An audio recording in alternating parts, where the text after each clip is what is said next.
Today's course, we're going to identify the importance of an emergency operation plan. Why do you need one?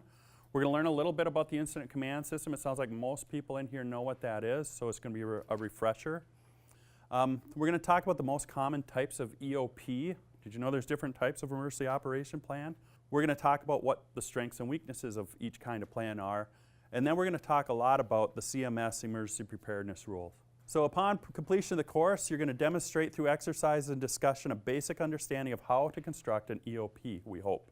An emergency, we all know what an emergency is, right? You have emergency rooms, you have all kinds of stuff. It's a dangerous, unexpected situation. Sometimes doesn't involve natural or man-made disasters. Sometimes it could be a simple thing. The nurses are on strike. That's happened, right? Today we're going to talk about three kinds of emergencies.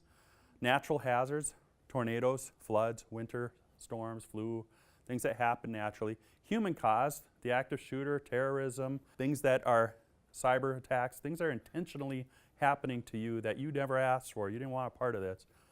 And technological, your lights just went out, a train derailed, things that were not intended to happen, but they happened. So why are we here today? In 1992, Hurricane Andrew hit Florida and it had a devastating impact. A lot of people weren't evacuated that should have been. They were left alone. There were multiple deaths because of it. In this case, about 70 elderly were evacuated, it says, and they lacked medicine. They didn't have the medicine. They evacuated the people, but not their medications. In 1994, the Northbridge earthquake in Los Angeles occurred, and guess what? Hospitals had to be evacuated because of it. They lost their power, they lost their generators, all that stuff just went off, and lots of people ended up getting sick or dying from the hospitals or the nursing homes. And of course, California today, they're evacuating hospitals and nursing homes left and right. This is very real for people in Florida and Texas and California. In 2001, probably don't remember this, but the 1,000-year flood paralyzed Houston. We had another 1,000-year flood with Hurricane Harvey just recently, but they weren't ready for it in the nursing homes, in the hospitals, and the healthcare facilities. 2005, it was too late to save the patients. This is the one that most of you probably know about, Hurricane Katrina. They had 34 patients die because they failed to evacuate. Not only did they fail to evacuate, the employees of that nursing home and that hospital, I guess it was a hospital, a lot of them didn't show up to work. They were victims of the disaster too. They tried to call them in and very few people, and they weren't alone. Law enforcement, fire, public safety, only 1 in 3 of the people that were called to respond to this incident showed up. 70% of them, including people in our roles, took off. I'm going to take care of my family first. I don't get paid enough to worry about this stuff. It's something that, you know, we don't really factor in, is if we make an emergency call, you expect people to show up. But in this case, they didn't. And in this case, of course, they were faced with homicide charges. We're responsible for those healthcare patients within your facility, whether you show up with them or not. Neglecting them is not a great answer. Does anybody remember what happened 3 weeks after Hurricane Katrina? Does anybody remember this? I think most people remember this, right? Anybody remember what happened 3 weeks later? Isn't that amazing? We don't remember what happened 3 weeks later. 3 weeks later, Hurricane Rita came, and they actually evacuated a hospital. They said, we learned from what happened in Katrina. We're going to evacuate our hospital. They put them all on a bus. The bus got in a crash. 24 people died in a fiery crash evacuating from Hurricane Rita. So I have a little theory why we don't remember that. It's still catastrophic, right? That's a terrible story. I have a theory on why we do not remember that. It's about action and inaction. And I use this example in a lot of classes I teach where I'm not the healthiest guy in the world. I don't know if you noticed, right? I might fall over and have a heart attack right here. And your reaction to that could be one of two things. You can say, hey, he's having a heart attack. You call 911. I'll give him CPR. Let's try and do the best we can, and you'll be the hero. You'll leave that day today. You won't have a great class, right? You'll probably remember that class. Probably remember the class, but every one of you will be, oh, thank you. You'll probably get a little award. And they called 911, and you gave him CPR, and he's, you know, everything went as well as planned. But guess what? I still died. I didn't make it, right? My heart just gave out. Even though all your efforts went on, I still make it. Well, what if I have the heart attack? I fall to the ground, and you guys say, sweet, I thought it'd be 3:30, but it's only 9:20. You get up, and you leave, and you walk out, and you say, woohoo, we go to Burger King, and we have snacks, and you all party. We got out of class early, day off, day off. What are you then? You're not a hero, right? You're a jerk. You're a jerk. right? But people don't remember the heroes. I shouldn't say that. People have a different reaction when you take action as opposed to doing nothing. Hurricane Katrina, they did nothing, and we view them as jerks, right? And I don't want to throw anybody who's been through a disaster under the bus. It's hard to say what any of us would do in a disaster of that magnitude because none of us have been in that. You can't really fault a person for prioritizing their family over their job. I don't think. It's a personal issue. But the view is those people in Hurricane Katrina that left those patients behind, they deserve that homicide charge. They deserve that negligence charge that they got. And the view of Rita that happened 3 weeks later is we don't even remember that happened because they made an effort. They made an effort to get their people out of an evacuation. They were doing the right thing, and then the wrong thing happened. And the crash really wasn't their fault. They put them on a bus, and how many would think that they're going to have a catastrophic crash in that bus? But they did. So it's our perception as humans, and I like to bring that up in a planning class because not having a plan or not putting an effort into your plan is negligible. It's negligent. There's no way around it. Not having a course of action and not taking a course of action is absolutely the wrong thing to do. That said, the Rita people, Rita got charged too. They got charged with 24 homicides, the people at that facility, for putting them on the bus. So there's no win for you. I mean, that's what it seems like, right? These guys put them on the bus to evacuate, and now, through no fault of their own, they're driving through a hurricane. Through no fault of their own, they get hit by a car and people burned to death. And people were charged with criminal negligent homicide.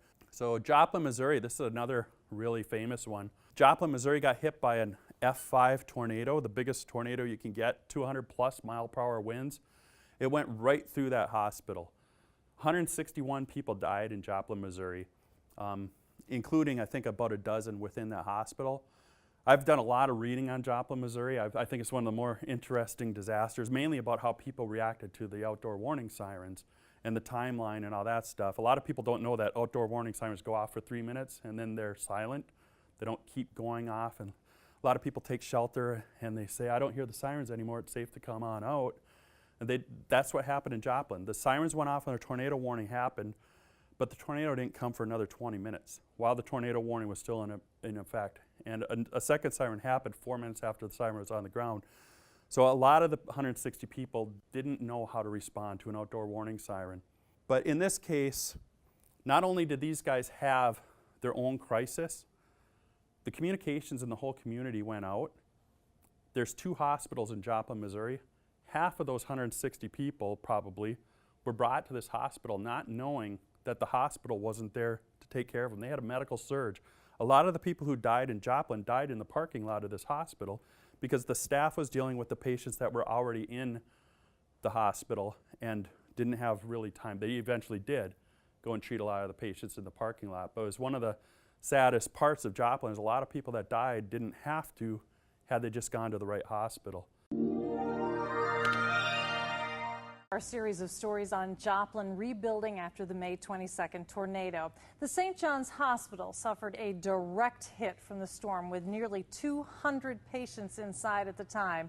KMBC9's Cliff Judy talked with emergency room crews who faced the harshest of circumstances.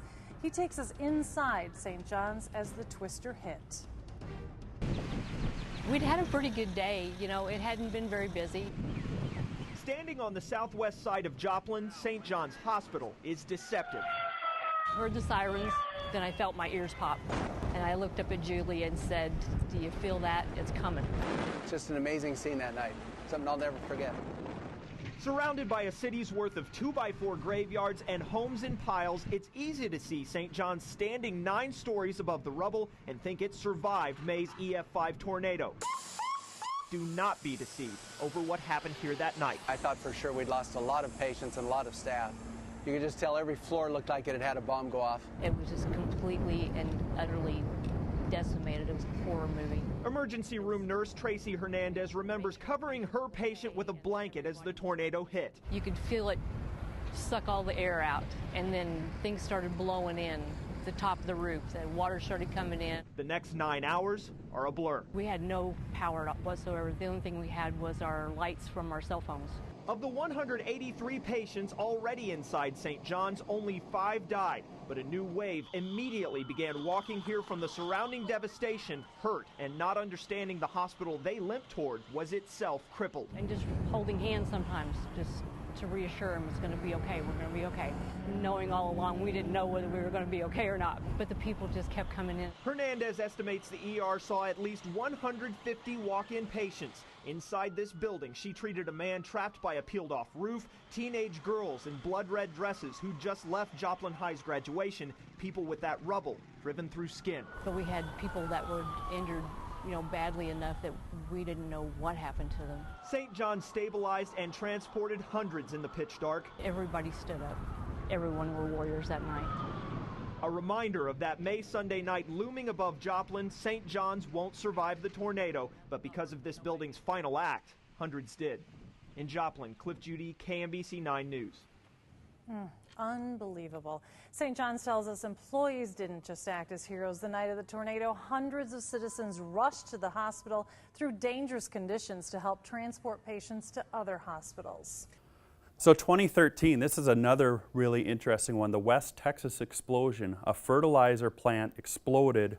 This is a human cause. It's the first human cause. Every other one we talked about so far, it's been natural cause. It's been tornadoes, floods, earthquakes, hurricanes. But this is a human cause. This was a fertilizer plant that caught on fire, exploded, and the nursing home that was a half a mile away, the roofs collapsed. They had to evacuate. It was about 95 degrees out, very hot. They had no place to go. They ended up going to a football field.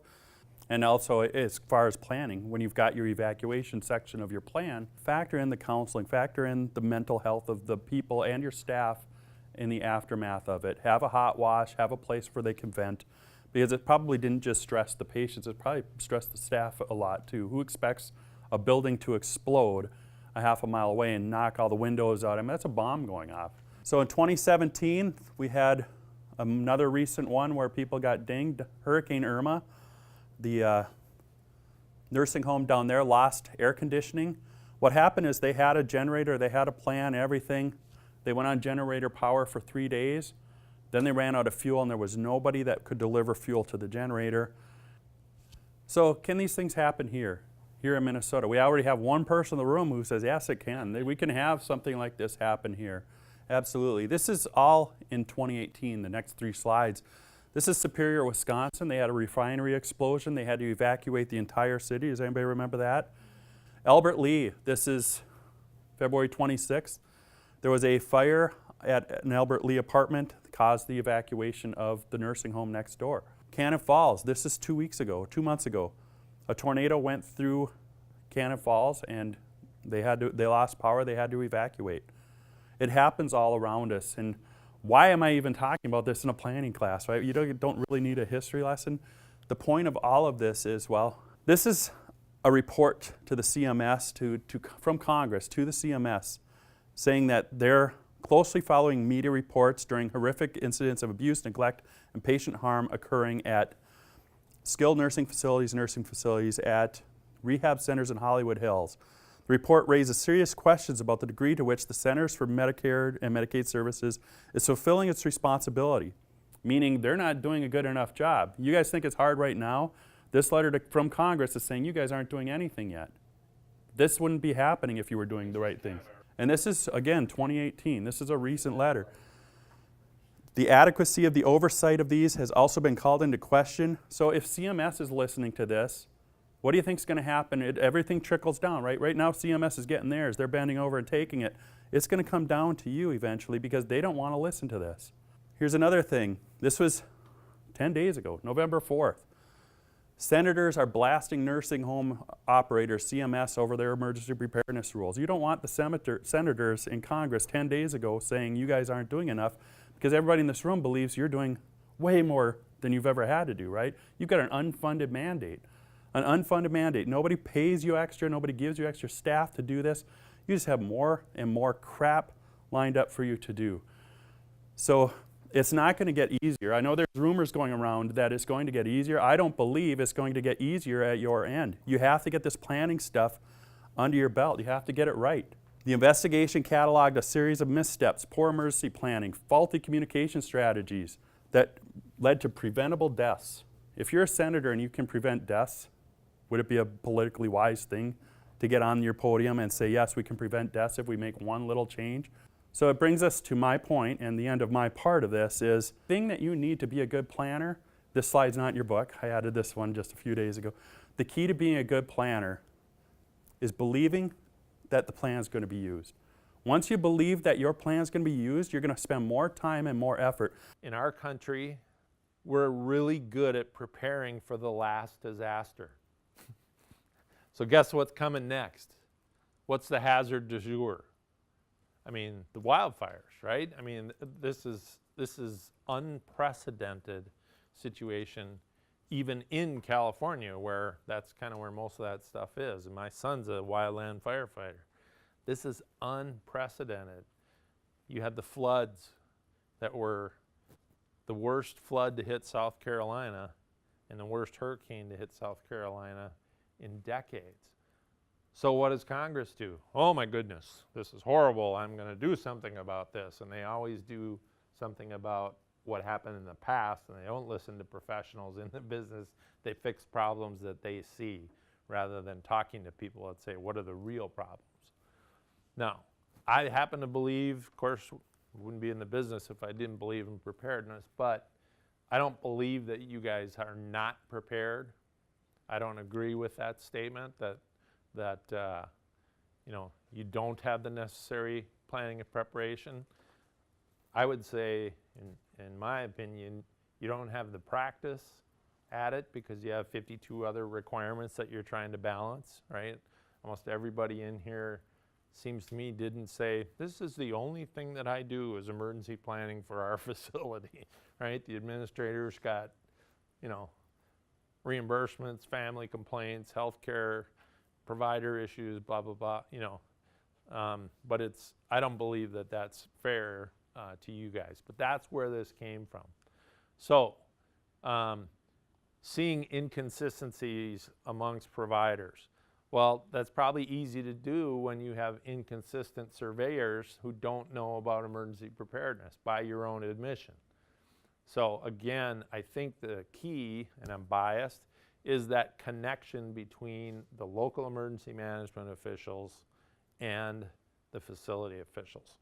They stated that the previous requirements were insufficient and that these are more comprehensive. So now, under this public comment period, now we're kind of bringing the pendulum back a little bit. We're not taking away the requirements, but we're taking some of the frequency and the annual requirement of review, perhaps moving that out to every 2 years, depending on provider type. So you all know your provider type. Skilled nursing facilities, you're kind of on the hook. You're going to be in this one for the long haul. Of course, the hospitals have always had kind of the highest bar anyway. But the home health providers and the hospice providers are probably going to see some relaxed requirements. Again, that's just based on being on a conference call and a webinar. It's not official policy. I can't point to a document other than the proposed rule changes in the Federal Register. So, of course, the different events, natural events, human-caused is what I like to call them, but they call them man-made, and technological disasters. So human-caused can be accidental as well as intentional, right? Frequency and consequence. It's just a simple matrix that you can develop. Maybe some of you have already done it. Low frequency to high frequency. Low consequence to high consequence. It's a 4-quadrant risk assessment, really. A low frequency, high consequence event would be the active shooter. A low frequency, high consequence would be that chemical event, right? Hopefully we would never have another one in Cannon Falls ever. But they had one, so now we got to prepare for it. What's a high frequency, low consequence event? Fire, drills, little kid pulls that pretty red box on the wall, right? Storm warnings, thank you. Natural hazard, you have a storm watch or a warning. We have in the state of Minnesota about 15 or so Skywarn bus tornadoes a year. We had the one year where we led the nation. We had like 48 in one day in this big breakout. But we have the storm watches, the storm warnings. Now, thankfully, knock wood, we don't have the impacts, but that's a high frequency, low consequence event that we have to deal with, right? So, you got natural, human caused, technological disasters. What's the emerging one, whether it's in your responsibility or not, but every healthcare provider in the nation should be worried about in terms of technological hazards. Cybersecurity, personally identifiable information. You know, we've had the HIPAA rules, right, for however long, but you know, we're all pretty comfortable with that. If it's necessary for treating the patient, it's okay to release. If it's necessary for payment for the patient, it's okay to release. If it's subject to a criminal proceeding or activity, it's okay to release that information, right? Otherwise, you know, here, sign this 12-page form and, you know, leave it at the doctor's desk. It says, yes, we've checked our HIPAA requirements. I'm not kind of making fun of them, but I know they're serious and they're there for a reason. But if I can get into your system from a technology standpoint, I got all the personally identifiable information. I got people who are probably vulnerable to those robocalls. Older people are getting those phone calls every day, those emails every day. Oh my goodness, Mark's niece is, no, Mark doesn't have a niece. Oh, well, didn't realize that.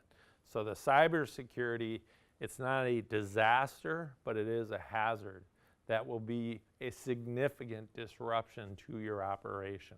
Missing residents, medical surge, that's part of the CMS requirements. You took in patients when they had a tornado. So what do we do when we have a surge of patients? Or guess where they're going to go when the community disaster happens, right? Ron said most of those fatalities occurred in the parking lot of the hospital because people were moving to the hospital. Well, that's where they know. And where would you go for care? Well, that place looks like a medical facility. Hey, I'm going to go to the clinic. They're not going to go to the Catholic Church. You know, they're not going to go, they might go to the school. They're going to go to the hospital. They're going to go to the nursing home. They're going to go somewhere close by. So here's your 4 bottom lines. Hopefully you all know this very well. And this is kind of the basis of your emergency management program. Now, remember, there's 2 different elements to the emergency preparedness requirements. There is establishment of a program, which really should be a policy statement, right, by the administrator or the owner or, you know, your system, whatever, that ABC Healthcare has an emergency management program. Now, by saying that, you're also opening yourself up to some of that liability. Then you need to back it up. If you have a program, then you need to back that up. You just don't say that and then kind of say, okay, we checked that box, we're moving away from that. But that's one of the common violations, is frankly not even establishing that you have an emergency preparedness program. Then the program is going to have these 4 major components. You have your emergency plan, your risk assessment, or what we call the hazard and vulnerability assessment. You're going to have policies and procedures, which should come right out of the emergency plan. We're going to cover a lot of that today. A communication plan, and what should that communication plan be directed towards? What, you know, communication plan, that could be just about anything, right? What does that really mean? So those 2 kind of legs, if you will, the two trunks. You've got staff and operations aspect, and then you have families and loved ones. Now, do you suppose families and loved ones are going to come to your facility, if you have a facility, come to your facility because, you know, mom is at that facility and I heard the tornado went through that neighborhood or whatever? So kind of think your way through that. But the communications element has 2 legs: staff, operationally, and families. The CMS requirements around communication plan focus on those two specific audiences. But communicating with the media is a very important aspect of any emergency plan. And believe me, they don't want to talk to the local official. You might say, well, we're going to leave that to the fire chief. We're going to leave that to the sheriff. We're going to leave that to whoever, maybe the administrator of the hospital. Okay, they probably have that covered. However, they want to talk to somebody closest to the action. So, and the other thing that they're really good at is just finding somebody who thinks they know what's going on. And they'll say that, well, you seem to know what's going on. What's going on? You know? And so communicating with and through the media, actually utilize them to get out important messages. Just to say, yes, we were hit by this severe weather event. However, at this point in time, all of our residents are accounted for, all of our staff members are accounted for and safe. Guess what? They're going to put that out. Guess what? People watching that, paying attention to that, are going to hear what you said. Residents are accounted for, staff members are safe. That means my loved one that works there, oh, they said they're safe. Okay, ratchet down a little bit, right? That's why you always hear, hopefully always hear in these big events in the media, status of responders. Because who is watching the loved ones of those responders?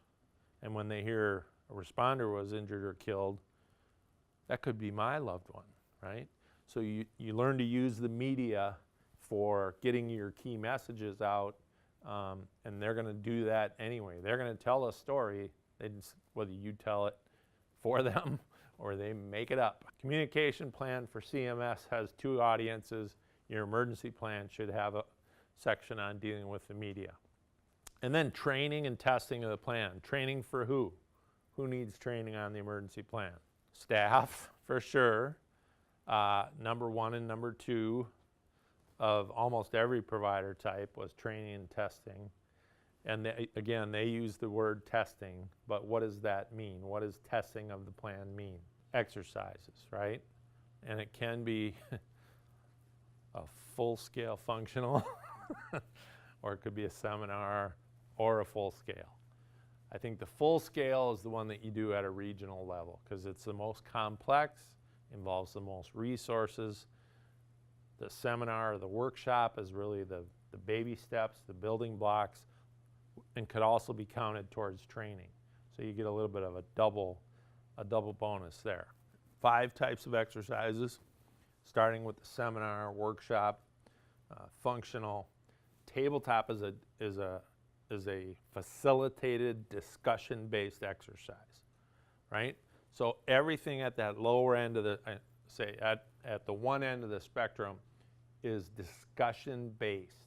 The idea is to do those familiarization, discussion-based, hey, what would happen if this happened? You know, let's review our plan. We find out, oh, social services actually doesn't think that's communication part is going to work properly. Oh, didn't realize that. Or, oh, we invited our local emergency manager and it said firefighters will go room to room and, you know, help evacuate patients. Well, guess what? Firefighters are not going to do that because they're going to be doing other things because you have a community disaster.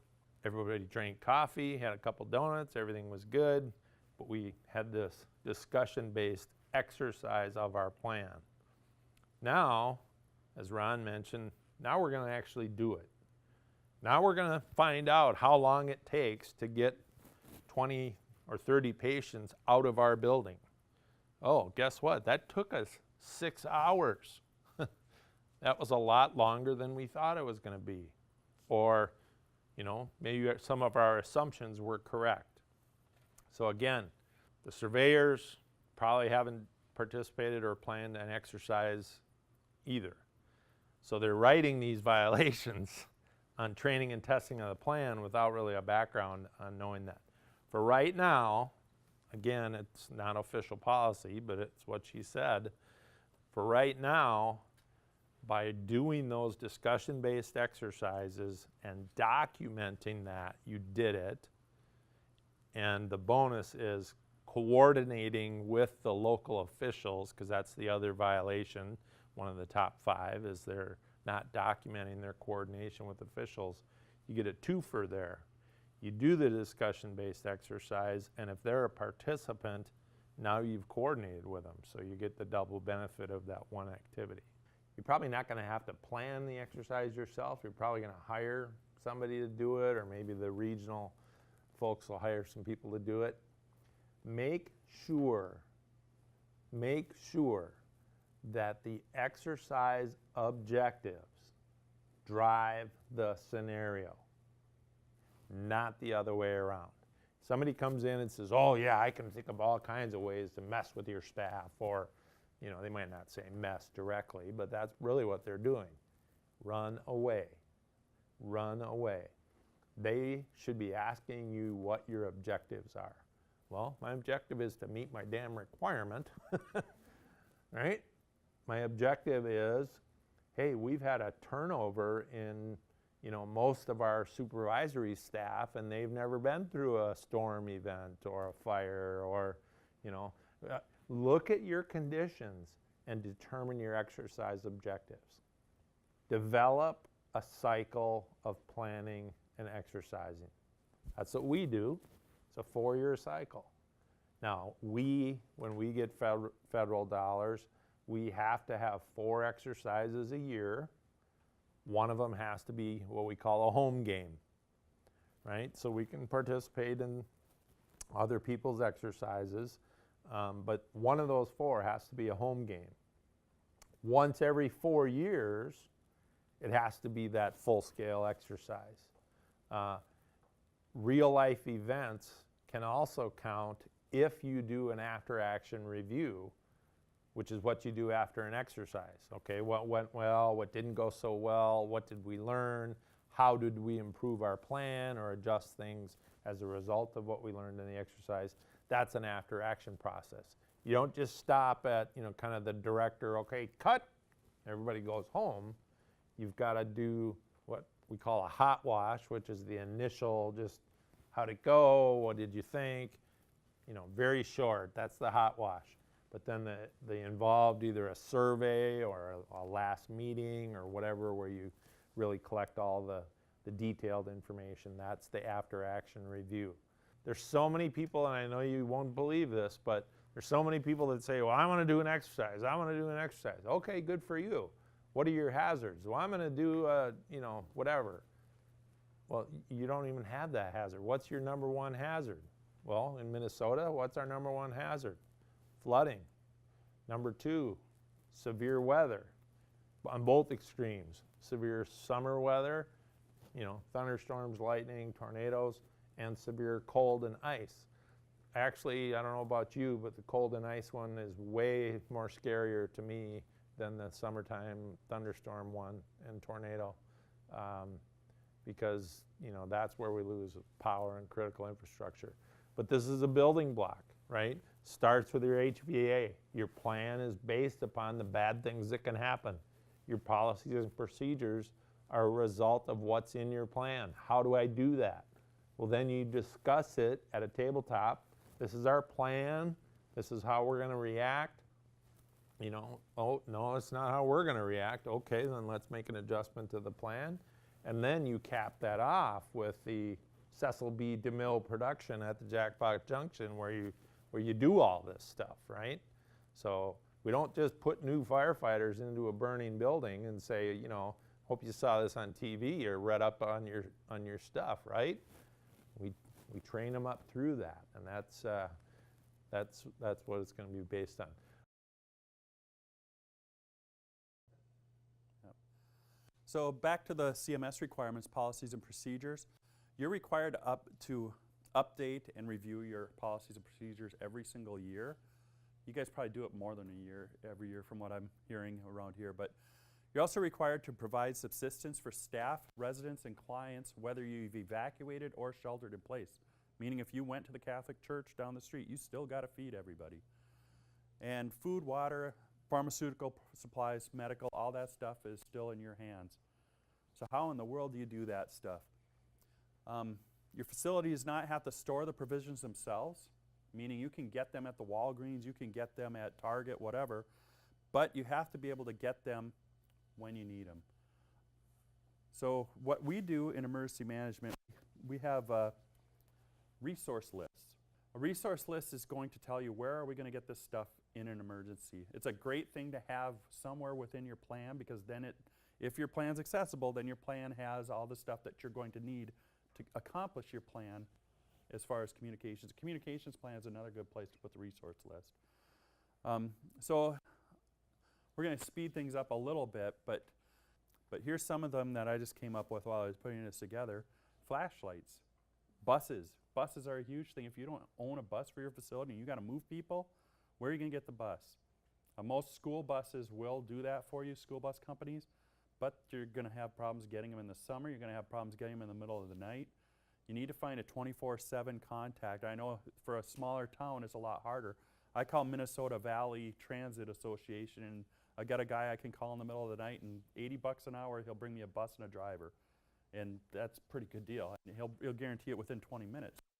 If you can work out an arrangement like that, you're going to really enhance your abilities. But generators, if your generator fails, if it breaks, where are you going to get another generator? So this is a screenshot of our resource list at the county I work in. So your resource list, the general rule of thumb, and this is with personnel too, is try to go three deep. Don't just have one source of food, have 3 sources of food. Don't just have one source for a generator, try and get 3 sources for a generator. And try and get them regionally displaced. Don't have them all here in Redwood Falls. If you can have one in Redwood Falls, one in Mankato, and one in Tracy or something, then you've got multiple places where you can get a generator, because Redwood Falls might be impacted. You might have had Joplin, Missouri here, and all your generators you planned on are gone. And again, why do I do this? Because I believe something's going to happen in my county, right? I believe I'm going to have to use my plan. I know I have to use the resource list. I may never have to get a generator, but if I do, I know how to get them. And we update that list every single year. We call those phone numbers every single year and make sure that the phone number still works, because phone numbers change. GoKit. Have a prepackaged GoKit. Hopefully your facilities have got some type of GoKit available. Flashlights are perfect. If you have a cache of flashlights somewhere, the lights go out, you know where they are. Everybody gets a flashlight. That makes life a little bit easier. Walkie-talkies, maybe. Your records, if you have paper files, your records somewhere. I know a lot of them are stored digitally, but if you evacuate, you're going to have to take those medical records with you, or any vital records for that matter. Have them in a GoKit, have them in a quick place where you can grab them easily. So how many days of meds does your facility have? Does anybody know that? Because as you're planning, you're the planners, right? You should know this because it should be in your plan. How many days of supplies do we have? How many days of meds do we have? And food and water.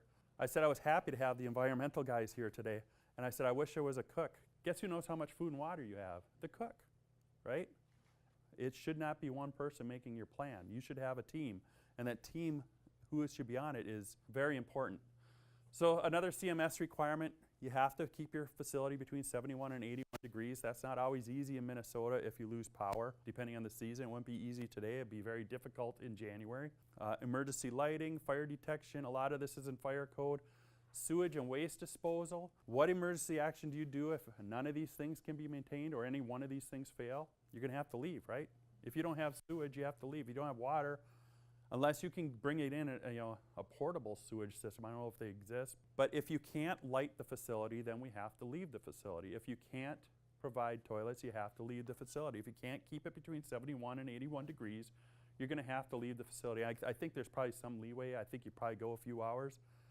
But if people end up getting sick or dying, and it was 84 degrees in here, you better be able to take that hit because you're going to be liable. So systems to track residents and clients and on-duty staff. If you're evacuating or sheltering in place or whatever, you have to know where your patients are. You have to know where your staff is. It's one of the requirements. The MinTrack system, that's a good way to track patients, I think, but we can't count on the MinTrack system to be up. And when we did that evacuation exercise with the boxes, with the emoticons, one thing that we got in our after action is these people aren't all going to the same place, right? And what they failed to do in the facility we tested was track them. And we test them on it. Are they going to know where Aunt Cleo went? And are they going to know where Jill went and where this patient went? Because when you're sending an evacuation to another facility, you're rarely in MinTrack going to see there's 80 open beds and you can have them all. You're never going to see that. I shouldn't say never, but it'd be a rare thing. You have to figure out how you're going to track them, even if your power is out and the MinTrack's not working. You have to have a paper way. This is a form that's available online that you can use. So MinTrack, I think you're all familiar with MinTrack. It's another way to track patients and find out where available beds are. So this is a good example where I don't have a tracking system, but I have Post-it notes and I have a whiteboard, right? I can draw circles and I can say this is the hospice down the street and this is the hospital in the next town and this is the blah, blah, blah. And I could put Rick Larkin in that facility and stick him in that circle and so in that facility and so in that facility. I know where they are, right? I'm tracking them. It may not be pretty, but we're tracking them. If somebody calls, we can take a picture and send it to the front desk and say, that person's at the Catholic Church with the other evacuees. There's 10 over here, 9 over there, 5 over there. It's not pretty, but it probably work. So safe evacuation is a requirement, considering the care and treatment and needs of the evacuees, IDing evacuation locations. So if your plan doesn't have an evacuation location already in it, it should, because it's a CMS requirement. Should include this care and treatment of evacuees, staff responsibilities, transportation, and primary and alternate means of communication. So the Red Cross, even if you wanted to, it's a temporary solution because the CMS says you have to have an in-kind facility and pre-approved by licensing and certification. So you can't keep them there overnight, basically. You can keep them there temporarily until you find somewhere else to go. But the Red Cross shelter is not your long-term solution. If the location is not pre-approved, no reimbursement of transport or care costs under a federally declared disaster. So we interact with FEMA, right? So when we do emergency actions, you get reimbursed for that.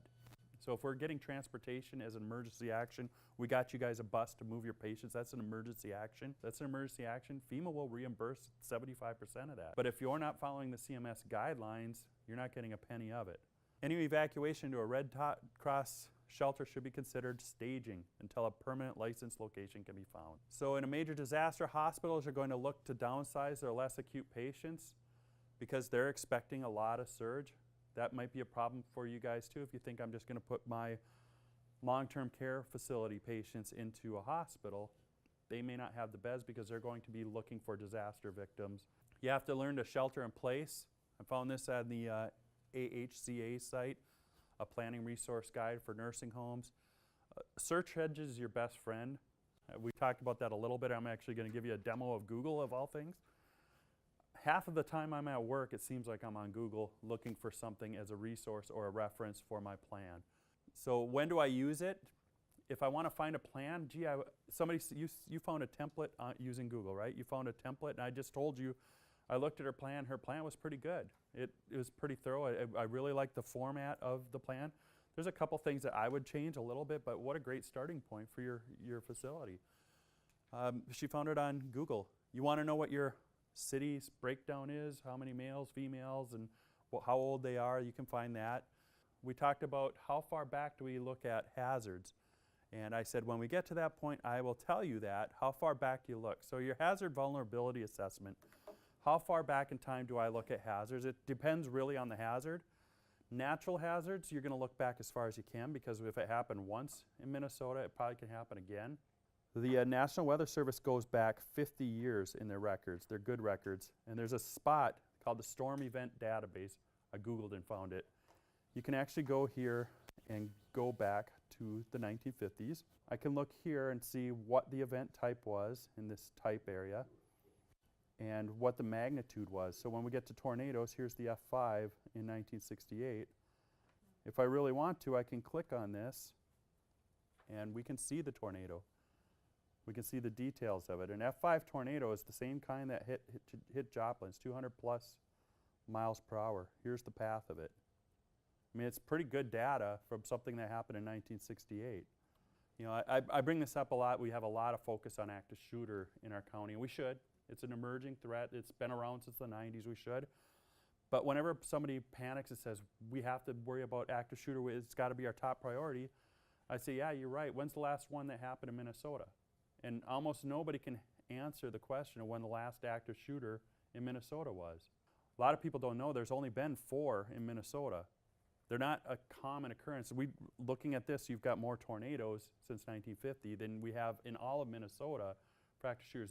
That doesn't mean ignore active shooters, but when you're doing your planning and you're assessing your threats, you want to give them the proper weight, the frequency of the threat. An active shooter just doesn't happen as much as you might believe. There's 20 plus states that have never had an active shooter. So I have a suggestion here. If you're going to use volunteers, make a functional annex in your plan for volunteer services. Include how you're going to train them, how you're going to credential them, how volunteers are going to be activated, and the tasks they perform. Healthcare volunteers are allowed to perform services within the scope of practice. So how many airplanes have you been on where somebody says, is there a doctor on this flight? Right? Nobody checks the credentials of the doctor on the flight, right? Because they're going to have to take whatever they got. If they can't find a doctor, they'll ask for a nurse. And if they can't find a nurse, does anybody have any medical training on this flight? And somebody's going to stand up and provide treatment. You deal with what you have. So just a little bit more on volunteers.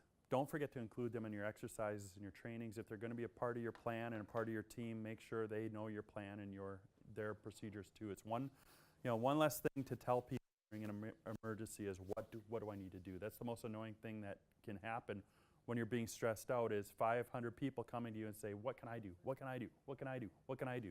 Because you can't do what you're supposed to do when you're answering that question all the time. So develop plans to receive residents and clients in the event of evacuation. You can't exceed your bed limit. Make sure you coordinate additional staff to accommodate, and make sure sending facilities tracking the hours. And your communication plan. Failures are often a result of your staff not knowing the plan. Training exercises, frequently sharing your EOP policies, procedures are going to lower the risk of communication failures. And again, like I said, you don't want people asking what I need to do. You want them to know what they need to do before the disaster happens. Utilize best practices to improve crisis communication plans. And like all plans, you have to comply with federal and state laws. Make sure your plan covers several different ways you can communicate. The plan must be updated annually. Things to include would be physicians, janitorial entities providing services, so that's your resource list, other like facilities, volunteers, preparedness staff, emergency managers, anything that you're going to have to communicate with should be in that communications plan. So a key requirement, have a process to ensure collaboration with local, regional, and state emergency preparedness officials, and document your efforts to contact the officials, and document whenever you work with these officials on your planning or preparedness efforts. So maybe this class would be, we're preparedness officials. We may not be for your region, but you might want to document that you took this training and that you met with people who are certified emergency managers. So here's a big one. Have a means of providing information about patients' conditions and locations of the patient, even if they're not in your care. If they're not in your facility, you still have to provide updates on how they're doing if somebody contacts you.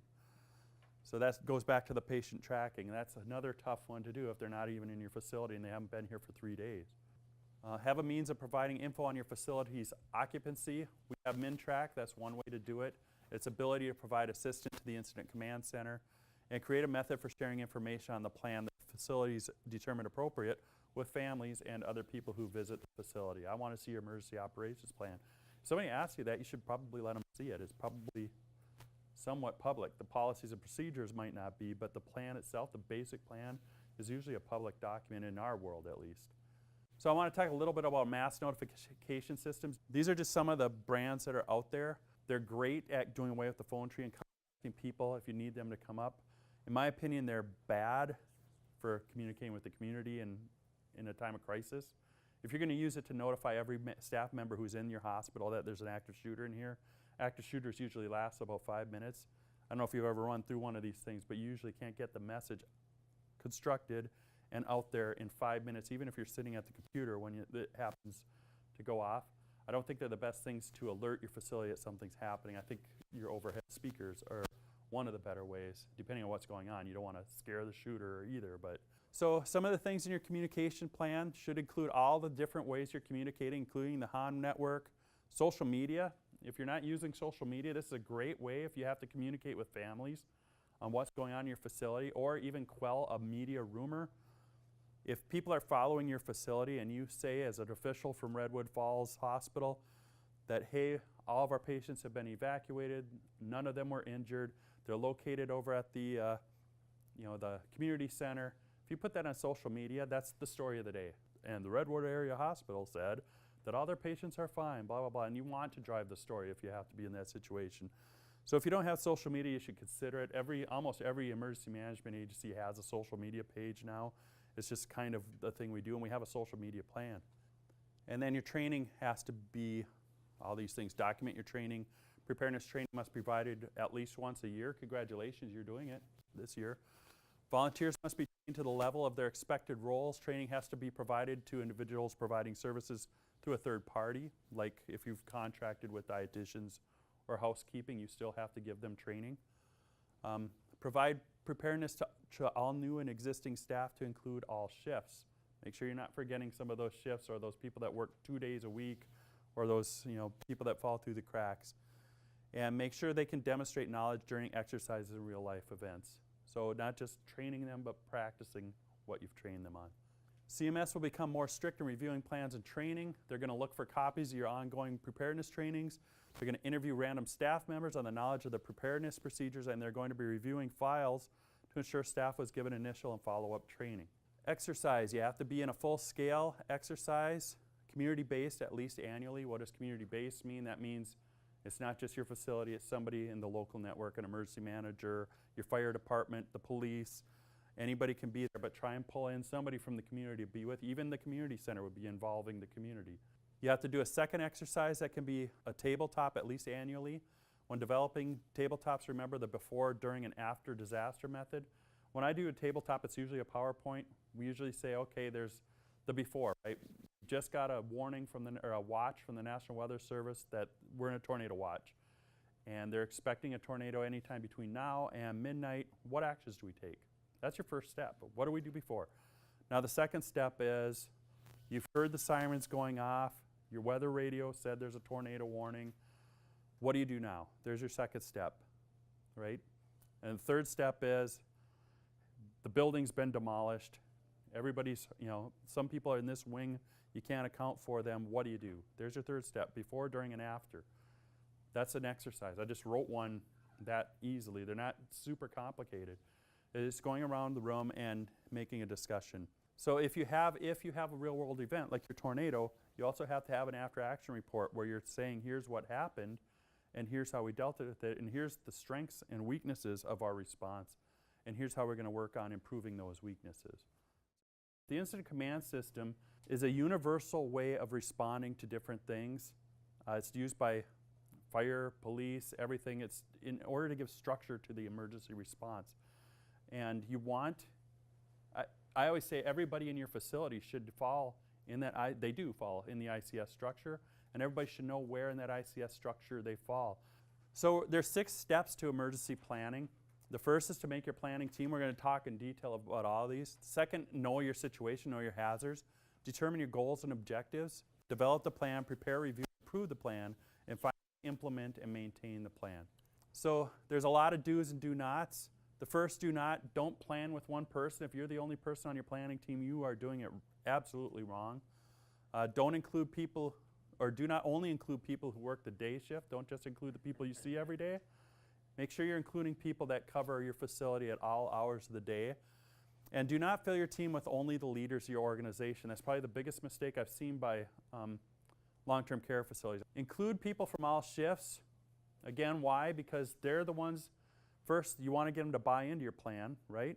They're the ones who are probably going to have to use it. Most tornadoes and severe weather events happen between 3 o'clock and 9 o'clock at night. Odds are your day shift people went home.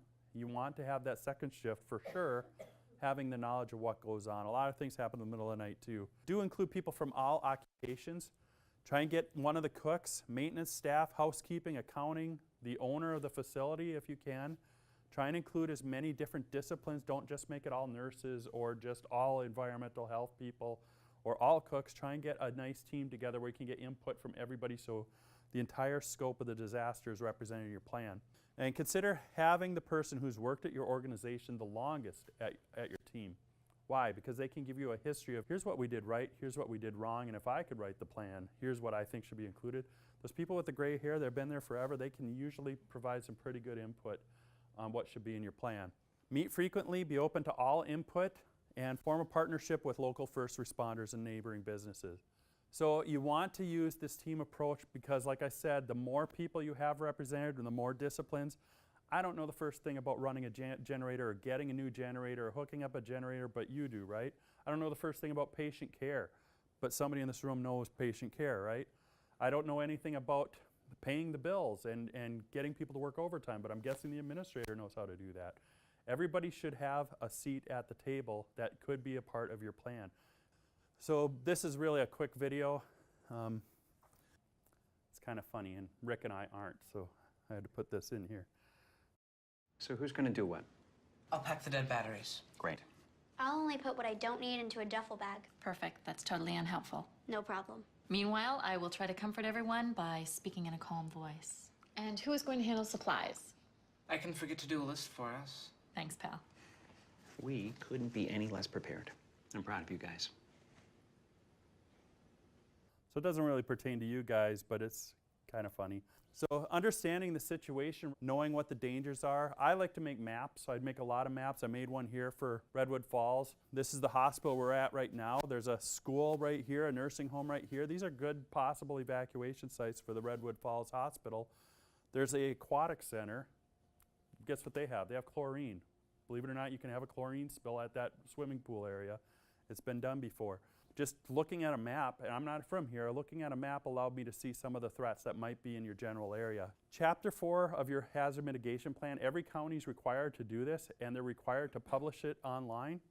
So you should, at your county, have a mitigation plan. Chapter 4 is risk assessment, and they're going to go through every single risk in their county. So why reinvent the wheel? Why go above and beyond what they're already doing for you? Go there, find a shortcut. They've assessed the risk for you. It's a public document. If you can't find it online, call your local emergency manager and say, I want your hazard mitigation plan. Emailed me or a link or whatever. They're required to give it to you under Chapter 13. It's a data practices thing. Again, ask the person who's been here the longest. A lot of times they're the best people to assess your threats. They know what's happened here. They've got a history. I've been here for so long, I've seen everything that happens here. Google's your friend. I'm not going to teach you how to use Google today, but here's some search terms that you might want to use. You can find just about anything. One thing I like to do when I'm searching for a document, if I want a template or a plan, I want to see somebody's plan, I'll put .pdf after it. And you'll see just documents that are in PDF format rather than every single search term that comes up. Also look in the news section. You can look in the news and see any type of things that's happening. How often does the missing patient actually happen in the United States? There's also a tools section. I like to click on the tools. You can pick a date range in the tool, so you're not looking at stuff from 1998. You can look in the last 3 months if you want to. So I'll show you what I do when I'm doing the Kaiser Permanente. The first thing I do is I eliminate the things that can't or are very unlikely to happen. So I'll go down to an earthquake. Could it happen? Probably could. I mean, anything could happen. I'm not going to waste my time because Minnesota is not known for earthquakes. Let's find one that does happen. Let's try floods. Happens pretty often here and in my county too. Here we're going to say it happens enough that I'm going to worry about it. It happens every 4 years or so. Number of alerts. I usually know in advance when we're getting a flood. If it's a river flood, if it's a flash flood, I might not have that much forewarning. Number of alerts have we, I think this is asking how many alerts have we had in the area. Number of activations, how many times have we activated our plan for this? I'm usually looking at in the last 5 or 6 years. In my county, we've done it probably 2 times. At the end of the day, these numbers really don't matter. What really does matter is, are you rating your risks high? Are you focusing, it's the same thing that Rick's doing. Are you focusing on the risks that actually happen and have consequence? We call them nuisances. A river flood is a nuisance. It's going to close some of our bridges, but a lot of the other bridges are open, but now we have more traffic on those things. So for the human impact, it's a little headache. It's not really that big of a deal. Property impact. We used to get a lot of property impact. We bought out all the property in the 100-year flood zone by our river, so now we don't get a lot of property impact. So see how easy I am just telling you about my county. I can't tell you about Redwood County. but your emergency manager could probably answer these things as fast as I can. And again, they did it for you in their hazard vulnerability and their mitigation plan. Business impact, some people might not come to my community now because they don't want to drive over the long traffic. I'm saying the business impact is going to be a little bit higher. It's going to be moderate because people might be avoiding us because they don't want to go the long way to come to my county. Preparedness, how prepared are we? We're pretty prepared because this happens all the time. Internal response, we don't even really respond anymore to a river flood. It'd have to be, even a 1965 flood, which is the flood of record, a river flood is not that big of a deal. Flash flood for us is a big deal because they're in the communities and stuff, but the river, we're so good at it that other than maybe a situational report and telling people what's going on, we're not really doing any kind of a response. And then external response, community, mutual aid, staff and supplies, we can handle it. In our county, we can handle it. So I've just done flood for my county. I've gotten at a 25% risk out of a scale of 100. I shouldn't be focused, even though it happens all the time, it's not really impacting my county to the point where we've already pre-planned for this. We've mitigated against this. We've done so much work on buyouts and on making new bridges and raising our bridges and stuff that in our county, this is just, like I said, it's a headache in our county so far. And we do have past ones where it was more than a headache, where it was millions of dollars of damage. That's why we bought these things out. Mitigation's a good thing. So developing goals and objectives, once you've identified your threats and hazards, your team should begin developing goals and objectives for each ranked threat. The goals are broad general statements. Objectives are more directed to the point. They're going to help you identify when major activities are complete and what defines a successful outcome. The planning team should develop at least 3 goals for addressing each threat. Again, just like I said in the exercise, before, during, and after, and here's an example. Before a fire, we're going to prevent a fire from occurring in the facility. We're going to protect all persons from injuries and limit property damage by the fire. Goal number 2, right?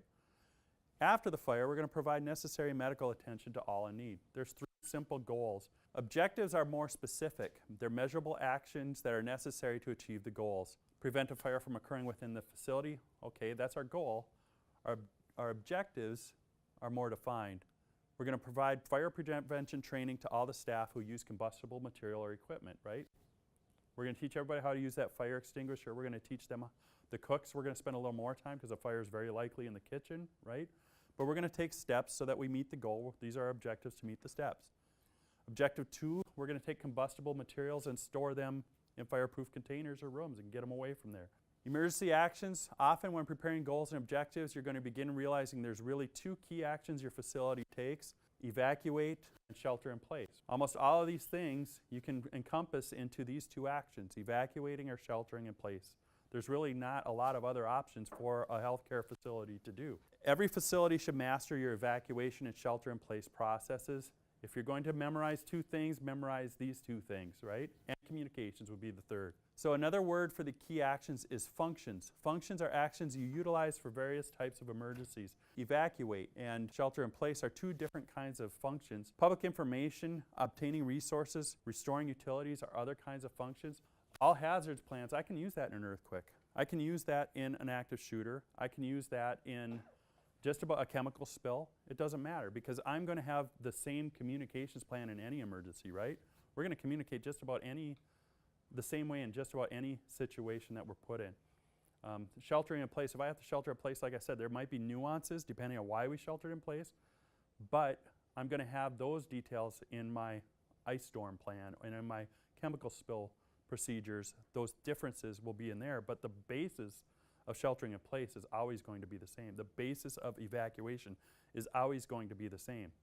So don't write 50 plans that are saying the same things, 50 procedures saying the same things. Write a few functions that say what I'm going to do in all emergencies and then point to these procedures and have them point to this function, that function. We're going to activate communications, we're going to activate the evacuation, and we're going to activate our transportation and our patient tracking emergency support functions for a tornado. To me, it's a lot easier. This is the way I was inherited into that system, so I don't know the other way, really. I've never had to work with it. But to me, I don't have to remember what to do in a tornado. A lot of this is muscle memory. You have to make the decision in a split second, right? Should I stay or should I go, right? Those are the 2 questions you have to ask yourself in just about any emergency. Should I stay or should I go? It's that simple. So step 4 is identifying courses of action. Course of action include criteria for determining how and when each response will be implemented under a variety of circumstances, and the planning team develops response protocols and procedures to support the efforts. Possible course of actions usually include depicting a scenario, determining the amount of time available to respond, identifying decision points, and developing courses of action. So we depicted a scenario, right? We had a hazmat spill. Determine the amount of time available to respond. We have to respond pretty fast, right? The cloud's coming this way. We don't have a lot of time to respond. Identify decision points. I'm going to shelter in place. I just made that decision just like that, right? I didn't have to take out a plan. I know what I'm going to do. Now we have to develop the course of action. Contact the environmental guys, tell them to turn off the HVAC system. Close all the doors, don't let anybody in or out. Seal up as much as we can, get the patients out to the center of the building, close all the doors because it might get through that window, but it has another door to get through. The less you can let in, the better. It doesn't take a long time for us to develop a course of action.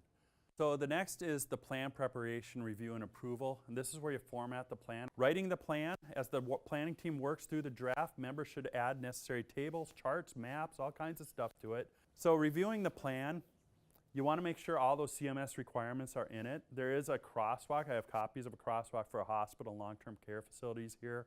It's very small print though. You're welcome to take a crosswalk. They're available online as well. We call it a crosswalk. It's a thing that you can check and make sure this point is in our plan, that point is in our plan. It's a checklist. It's a planning evaluation tool, but when you're reviewing the plan, ultimately the person you want to review this plan, your planning team can do all the work, but the administrator's got to sign off for it. And if you have a facility owner, they have to sign off on it too. You want somebody to authorize the plan. It's one thing to have a plan, it's another thing to actually have a plan that's been authorized by the people that have authority within your facility. So approve and share the plan, that's the approval part. Once it's done, you want to share that thing any way you can with the people who are going to use it. And like I said, if they work in this facility, if they're volunteering in this facility, if they have anything to do with this facility, they should have access to that plan. They should know where it is, and they should have training frequently. So formatting the plan, there's currently no mandate on this. An EOP format is good if the EOP users understand it and if they can find the stuff that they need, right? That's ultimately what we need in an emergency, is not just a big old binder full of stuff. I want to know where I need to find that evacuation plan because we're about to use it. Hopefully we trained on it already. You know, the planning process, doing all this stuff, we do all these planning, it's going to sit on the shelf in an emergency. It absolutely is going to sit on a shelf in an emergency. That's not the point. The point of this is walking through the steps, doing the training, doing the exercises, updating the plan, and getting that knowledge out there on what we're going to do in an emergency. I should know my evacuation plan if I work here. That shouldn't be news to me. It's one thing coming in as a guest, but it shouldn't be news to me if I've been here for a week, right? I should know how to evacuate this facility. Formatting the plan and designing a format for the plan. Make sure there's organization to it, that it's organized, that it's not just a hodgepodge of different papers and that doesn't have any consistency. There's a progress. First we talk about, hey, here's the threats that this evacuation ESF covers. Here's what we're going to do when we have to evacuate. You know, start from the beginning. If there's an evacuation or a need to evacuate, we're going to fill in the blank. We're going to contact everybody and tell them we're evacuating. How are we going to contact them? We're going to contact them through the intercom system. If it's working, if it's not, we're going to knock on every single door. We're evacuating, we're evacuating, we're evacuating. Come up with a process, work through it, and then consistency. If you're doing this in one ESF, the next one is going to be the same thing, right? In designing a format, make sure it's adaptable.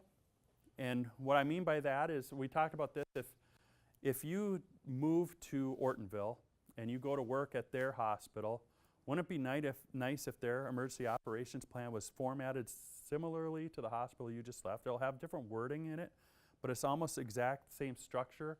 Compatibility, does the EOP format promote or hinder coordination with other facilities, agencies, or responders? Does your plan fit into the fire department's plan? Does this fit into the emergency management plan? Does this fit into everybody else you're going to have to work with, the community education center, or wherever you're going to go? So there's 3 different kinds of things within a plan. A basic plan is where you're going to describe your positions, right? Regardless of the emergency, the positions are going to be this. Regardless of the emergency, it's just the basic functions of your plan. Here's who gave us authority for this plan. Here's how we're doing it. Functional annexes are, like I said, we're going to mix it up into communications, transportation, shelter in place, evacuation, patient tracking. These are different functions. And finally, you're going to have your threat and hazard specific annexes. You're going to talk about the tornado. Like I said, you're going to have pointer language in there. The tornado, we're going to evacuate as we've described in the evacuation emergency support function, and it's pointing to that. It all loops around. This is directly from FEMA. This is how every plan, emergency plan, is supposed to be done in a structure in emergency preparedness. So we're going to go over the different things. First is a cover page. This is our friend Judd's cover page from Ramsey County. It's just got the date. It tells what revision it is. This is the 7th plan that he's done. And it's easy to see. That's what that is, right? A cover page. Introductory material, promulgation statement. It's going to have a signed statement formally recognizing that this is the official plan of this facility. Signed by the administrator, signed by the owner, anybody else who might have some authority is signing this document saying, this isn't something we just whipped up in the back room here and it only pertains to us. This is our facility plan and we're going to use this plan in an emergency. So the approval and implementation, the first one is saying, hey, we have emergency operations type preparedness plan here. This is authorizing the plan. We're going to implement this. If there's ever an emergency, we're going to implement this. This is the Salt Lake County Emergency Operations Plan. We're going to do it to prevent and disrupt terrorist attacks, protect American people and critical infrastructure, respond to and recover from incidents that occur, and continue to strengthen the foundation and ensure long-term success, right? Some goals right there. And it's signed by the bosses. The bosses sign it. So when you make changes to your plan, you should be recording what the changes were, right? It's a living document. It used to say this, but now it says this. Why did we change it? It doesn't really explain why, but it'll tell you, include a post-incident review 202-10 and whatever else, adding the roles and responsibilities of the executive. They've added these things. It says what date they added them. It's a record of revisions. It's a very common thing. It just tells you that we didn't just pull the shelf. It hasn't been collecting dust forever. We've actually looked at it, we've reviewed it. Are you sure you updated this annually? Yeah, here's the changes we made this year. So the record is distribution. Who got the plan? Where are the paper copies of this plan? Where can I find one if I need it? Who should have a copy, right? Your administrator should have a copy, obviously. If you're named a lot in it, like the head nurse or the charge nurse, if you're named a lot, maybe they want a copy of that plan. Your preparedness team maybe wants it, but who's got a copy? This is who it was distributed to. So distribution list. Table of contents. I need to use the plan. Where do I find the crap I need to use? And notice there they've got the ESFs, the emergency support functions. This is, I think, Judd's again in Ramsey, but these are universal in emergency management. ESF 1 is always transportation. ESF 5 is always emergency management. That's where we talk about the ICS system.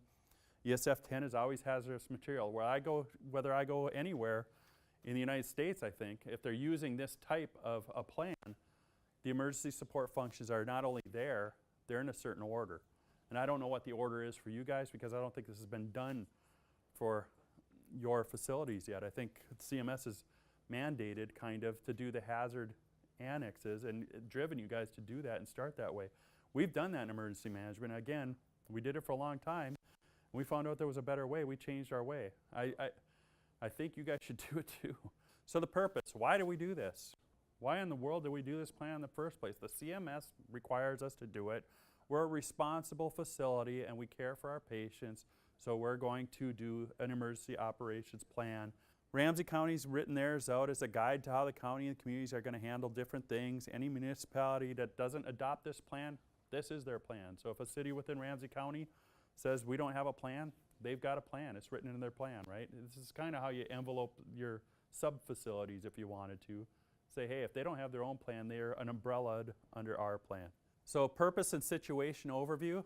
It explains why it was needed. The situation section covers the threats and hazards. We're susceptible to tornadoes, chemical spills, floods. We're susceptible to all. We need this plan because of that. Dependencies on parties outside your facilities. Some of this is going to require a response from the fire department. We don't have fuel here. We're going to have to get it from an outside source. Put some of those things in there on your situation. It's our very basic situation here. And concept of operations, it identifies those with authority to activate the plan. Here's how we're going to be activated. Only so-and-so can activate it, or the highest ranking person on duty can activate the plan. Whatever your plan wants to say, I would suggest it's somebody who's in the facility at all times. Describe how the plan takes into account your facility structure, your patient needs. If you're a hospice, obviously you've got different needs than if you're a home health care type facility. And communication methods of individuals with disabilities and other access and functional needs. You guys have special needs here. Make sure that's in your plan. Identify other responsive support agency plans that support your implementation, maybe the county's emergency operation plan. If you're one of those people who has been in an umbrella and you're making a facility-specific plan, you're also dependent on the umbrella plan, right? You're going to write that in there. Explain the primary purpose of actions taken before an emergency is to prevent, protect, and mitigate the impact on life and property, right? That goes in this area. We're going to do everything we can do to minimize this. And finally, explain that the primary purpose of actions taken in an emergency is to respond to the emergency and minimize its impact. Here's what a concept of operations looks like in Judd's plan. Hey, we're going to use the National Incident Management System. We're going to use the National Response Framework on all this. Here's some of the documents that are going to make up the overall Ramsey County Emergency Operation Plan. Here's what emergency support functions are, and here's what our support annexes are, right? That's pretty much universal these days.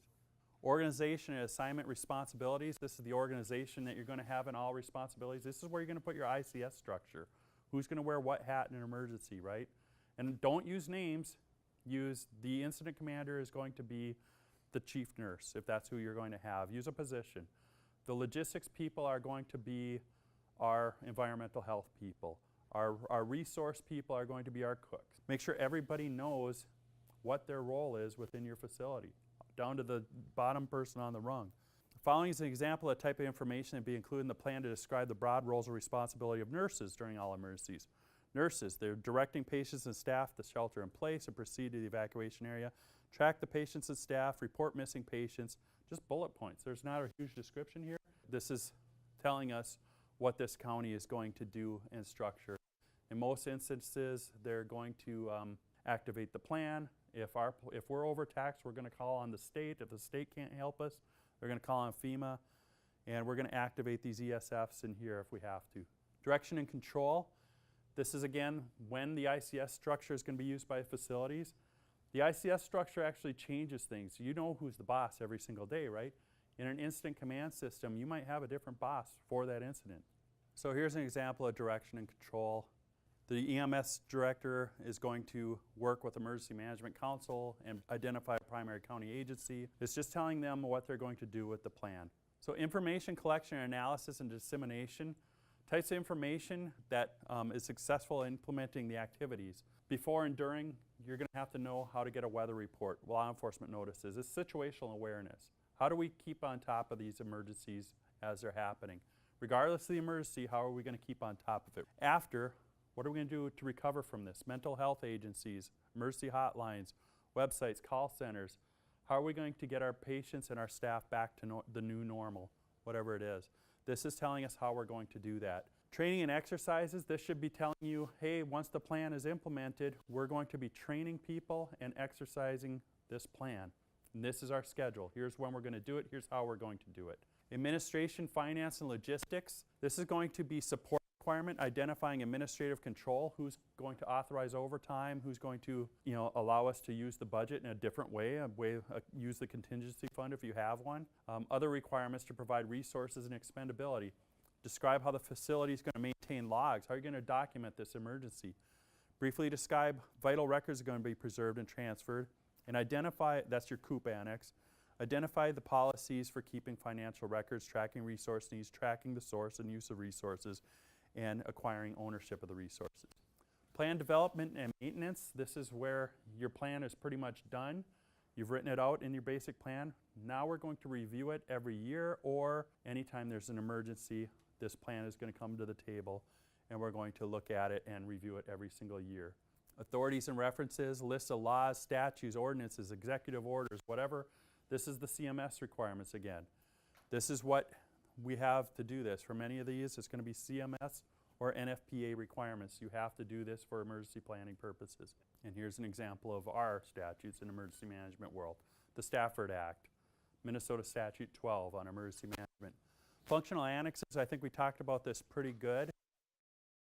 Your evacuation annex, the planning team should consider the following: how to safely remove visitor staff, how to evacuate when your primary evacuation route is unusable, so have a second way out the door, how to evacuate residents who have access and functional needs, what meds, equipment, and records you have to go with you. Lockdown and security, this is a hard one. Active shooter is a hard one for you guys. Usually I tell the public run, hide, fight. You guys can't really run in that situation, so you're really stuck with the hide and the fight.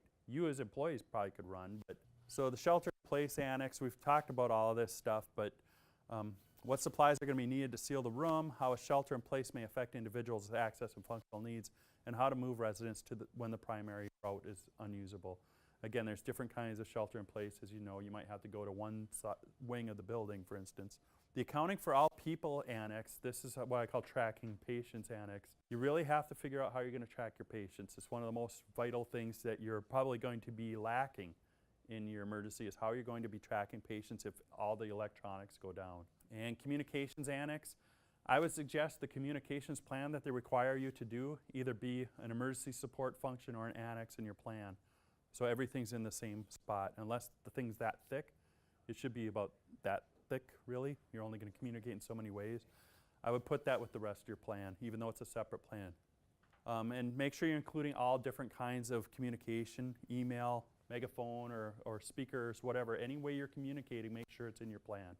Transportation annex, another important thing, especially if you don't own transportation. How are you going to get from point A to point B if you have to? How is your staff going to get if you have to call staff in and the roads aren't movable? How are they going to get here?